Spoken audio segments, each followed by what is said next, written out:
अब बात national Herald case की, जिसको लेकर कांग्रेस ने केंद्र सरकार के खिलाफ प्रदर्शन किया है। दरअसल अदालत ने सोनिया गांधी, राहुल गांधी और 5 अन्य के खिलाफ दर्ज मनी लॉन्ड्रिंग मामले में प्रवर्तन निदेशालय ईडी के आरोप पत्र पर संज्ञान लेने से इनकार कर दिया। कांग्रेस ने नेशनल हेराल्ड केस को लेकर केंद्र सरकार और प्रवर्तन निदेशालय पर गंभीर आरोप लगाए हैं। उन्होंने कहा कि बीते कई वर्षों से सोनिया गांधी और राहुल गांधी को ईडी की ओर से बार बार समन भेजा गया, जिसका कांग्रेस लगातार विरोध करती रही। कांग्रेस का यह भी कहना है कि केस पूरी तरह से गलत है, बेबुनियाद है और बीजेपी ने ईडी का इस्तेमाल किया है। और अदालत के फैसले के बाद कांग्रेस ने सरकार के खिलाफ मोर्चा भी खोल दिया। दिल्ली से लेकर देश भर में कांग्रेस ने प्रदर्शन किया। दिल्ली, भोपाल, रायपुर में कांग्रेस ने जंगी प्रदर्शन किया। तस्वीरें आपके सामने हैं, भोपाल, दिल्ली और रायपुर की।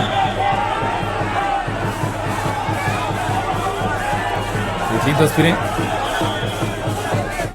उन्होंने देश को आजाद कराया, देश की सलाखों में रहे 11 साल।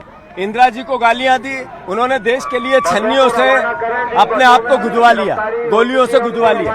राजू जी ने चिथड़े उड़वा लिए, सोनिया जी ने प्रधानमंत्री का पद त्याग किया, राहुल गांधी ने 4,000 किलोमीटर की पदयात्रा की। केवल पहले 2G, 4G, बोफोर्स, कोयला सब बदनाम किया। अदालत में बीजेपी की सरकार औंधे मुंह गिरी। और मध्य प्रदेश की जनता के लिए बड़ी खुशखबरी है। प्रदेश में फिर एक बार सड़कों पर सरकारी बसें दौड़ेंगी। विधानसभा के विशेष सत्र में सीएम डॉक्टर मोहन यादव ने इसका ऐलान किया। उन्होंने कहा कि अप्रैल 2026 से सार्वजनिक बस परिवहन सेवा शुरू। सरकारी बस सेवा का जनबस नाम दिया गया है, जिसमें निजी ऑपरेटर ही बसें चलाएंगे, लेकिन पूरा कंट्रोल सरकार का होगा। यानी बस का किराया और रूट सरकार तय करेगी। सरकार का कहना है कि उनकी कोशिश है कि गांव तक लोगों को सस्ती और बेहतर कनेक्टिविटी मिले। आपको बताते हैं कि सरकारी बस की पूरी ABCD क्या है। सरकार के हिसाब से 21 साल के बाद MP में सरकारी बसें चलेंगी। बस संचालन के लिए सरकार ने ये कंपनी बनाई है। यात्री परिवहन इंफ्रास्ट्रक्चर लिमिटेड कंपनी का निर्माण किया जा रहा है। 25 जिलों में बसों का संचालन होगा। 6,000 से ज्यादा रूट्स को मंजूरी दे दी गई है और इन रूट पर 10,879 बसें दौड़ेंगी। 2026 में सेंट्रलाइज्ड सिस्टम की शुरुआत हो रही है। अप्रैल 2026 में इंदौर से शुरुआत इसकी होगी और बाकी जिलों में भी बसें चलना शुरू होंगी। इसके बाद अप्रैल 2027 तक पूरे प्रदेश में ये व्यवस्था लागू हो जाएगी। सभी संभाग जिलों में व्यवस्था को लागू कर दिया जाएगा। शहरी क्षेत्रों के साथ ग्रामीण इलाकों पर भी खासा फोकस होगा। आदिवासी इलाके जिला मुख्यालय से जुड़ेंगे। इसके साथ ही सरकार पूरी व्यवस्था की मॉनिटरिंग भी करेगी। सरकारी बस चलती हैं तो एक तो प्राइवेट बस ऑपरेटर्स जो अपनी मनमानी करते हैं, खासतौर से त्योहार के समय में इनके किराए 2 गुने 3 गुने बढ़ जाते हैं। उसके अलावा इनकी कोई टाइमिंग नहीं होती है, जहां भी चाहे वहां खड़ी कर देते हैं, कितनी भी देर खड़ी करके रखते हैं बस को। इससे पैसेंजर्स को बहुत दिक्कत होती है। मुख्यमंत्री जी का बहुत बहुत धन्यवाद, जो उन्होंने रोडवेज की पहल चालू करी है। इसके लिए जनता को बहुत फायदा मिलेगा, आने जाने में भी परेशानी दूर हो जाएगी। प्राइवेट बसों से सरकारी बसें बहुत बेस्ट रहेगी। हाँ, पहले देख लगी रोडवेज में किराया कम होता है, उसके बाद में और भी जो परेशानियाँ वो दूर हो जाएगी। गवर्नमेंट का तो नो डाउट वो जो भी चीज़ें रहेंगी बड़ी अच्छी रहेंगी। और मैं धन्यवाद देना चाहूँगा माननीय नितिन गडकरी जी को, जिन्होंने बहुत अच्छा काम किया है रोड के ऊपर में।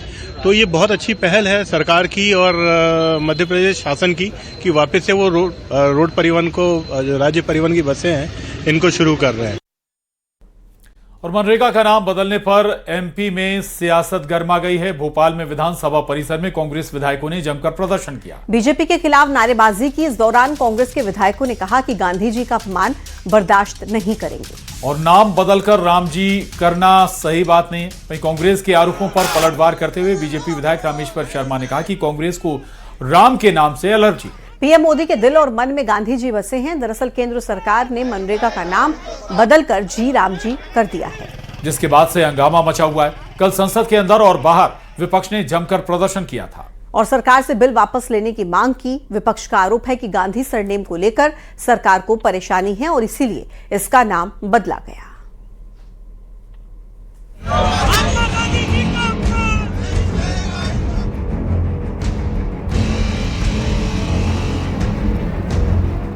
मनरेगा का नाम बदले जाने पर देश से लेकर प्रदेश तक सियासत गर्मा गई है। एमपी मनरेगा का नाम बदलने पर कांग्रेस ने बड़ा हमला बोला है। विधानसभा परिसर में कांग्रेस विधायकों ने जमकर प्रदर्शन किया और बीजेपी के खिलाफ नारेबाजी की।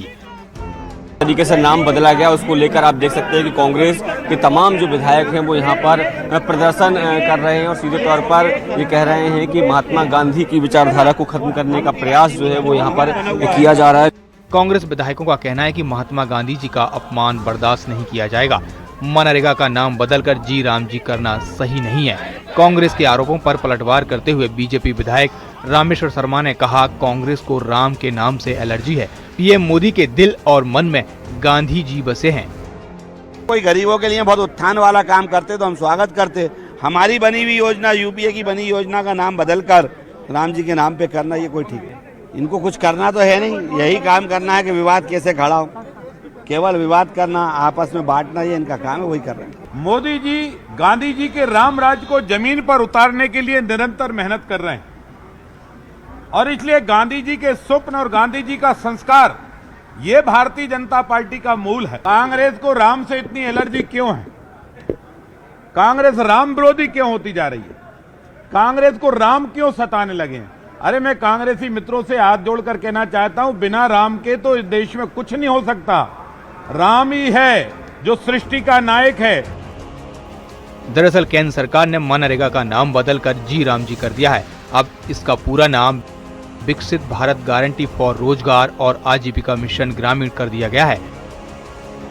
सरकार का दावा है कि नए कानून में रोजगार के दिनों की संख्या में इजाफा किया गया है। साथ ही केंद्र की फंडिंग का भी बोझ बटेगा। खेती के काम के समय प्रोजेक्ट पर रोक रहेगी। हर हफ्ते किए गए काम का पेमेंट होगा। ग्रामीण अर्थव्यवस्था को नई ताकत मिलेगी। विपक्ष का कहना है कि सरकार को महात्मा गांधी के नाम से ऐतराज है। हालांकि सरकार का दावा है कि बापू तो हमारे दिल में बसते हैं। पता नहीं क्यों जी राम जी नाम आ गया तो ये भड़क गए।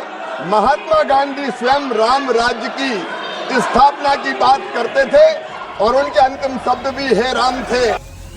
फिलहाल मनरेगा के नाम बदलने पर विपक्ष का हंगामा जारी है। नए कानून को लेकर केंद्र सरकार का दावा है कि ये ग्रामीण विकास को नई दिशा देगा। अब देखना होगा आने वाले वक्त में लोगों को इसका कितना फायदा होगा। भोपाल से शैलेंद्र सिंह के साथ ब्यूरो रिपोर्ट, न्यूज़ 18। और एमपी कांग्रेस के ब्लॉक अध्यक्षों की नियुक्ति होने के बाद अब रतलाम में गुटबाजी की खबर सामने आई।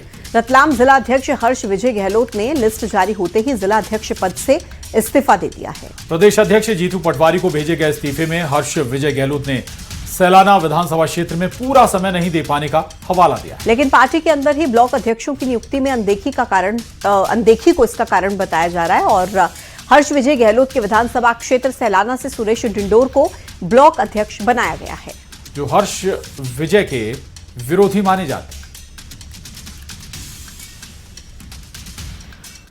मध्य प्रदेश में आयकर विभाग की टीम ने बड़ा एक्शन लिया है। एमपी में कई जगह छापेमारी की गई है। बताया जा रहा है कि आय से ज्यादा संपत्ति के मामले में माइनिंग कारोबारियों के ठिकानों पर छापा मारा गया, जिसमें कटनी, जबलपुर, सतना में आईटी की छापेमारी की गई। कटनी में जिला पंचायत उपाध्यक्ष के घर पर रेड हुई है। साथ ही उनके भाई शंकर लाल के फॉर्म माइनिंग ठिकानों सहित घर पर भी छापा मारा गया है। जबलपुर में माइनिंग कारोबारी के ठिकानों पर छापा मारा है। राजीव चड्ढा के सिविल लाइन स्थित घर पर भी आयकर विभाग की टीम पहुंची। कांग्रेस नगर अध्यक्ष सौरभ शर्मा के भाई के घर भी छापा मारा गया। सौरभ शर्मा के भाई नितिन शर्मा माइनिंग कारोबारी हैं। आयकर विभाग की टीम दस्तावेजों की जांच कर रही है। टीम को आय से ज्यादा संपत्ति की शिकायत मिली थी, जिस पर एक कार्रवाई की गई।